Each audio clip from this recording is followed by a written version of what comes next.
जीवन में सिर्फ एक ही सच्चा साथी है, वो है भगवान। जीवन में सच्चा साथ केवल भगवान ही देते हैं, बाकी सब क्षणिक है।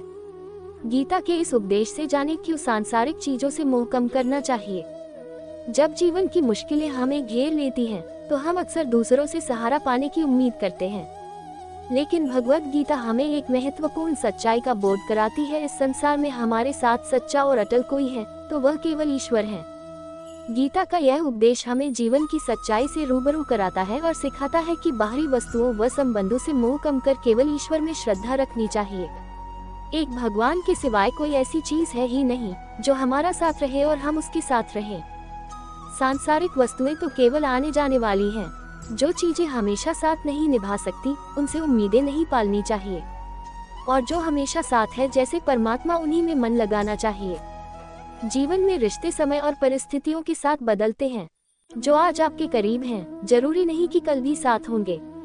इसलिए किसी के साथ को स्थायी मानना गलत धारणा है। वस्तुएं नश्वर हैं, धन, सौंदर्य, पद या वैभव ये सब समय के अनुसार घटते बढ़ते रहते हैं। इनसे मानसिक लगाव केवल दुख और निराशा का कारण बनता है।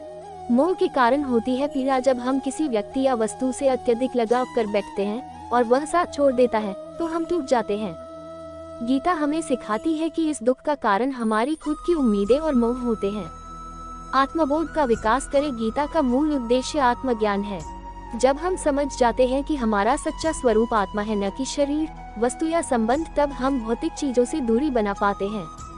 नियमित रूप से गीता का अध्ययन करें। गीता का रोज अध्ययन मन को शांति देता है और विचारों को स्थिर करता है। ये हमें सिखाता है कि संसार क्षणभंगुर है और केवल ईश्वर शाश्वत है। कृतज्ञता और त्याग का अभ्यास करें। जो कुछ भी हमारे पास है, उसे ईश्वर का प्रसाद माने।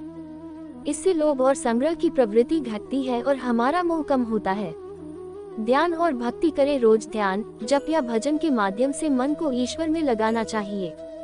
जब मन भगवान से जुड़ता है, तो बाहरी चीजों की पकड़ अपने आप ढीली हो जाती है।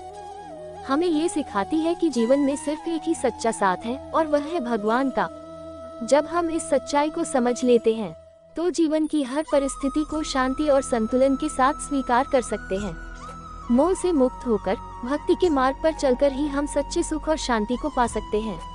अगर आपको मेरी यह कहानी अच्छी लगी हो तो प्लीज मेरे चैनल को सब्सक्राइब कर देना, लाइक कर देना, शेयर कर देना और बेल आइकन को प्रेस कर देना। धन्यवाद।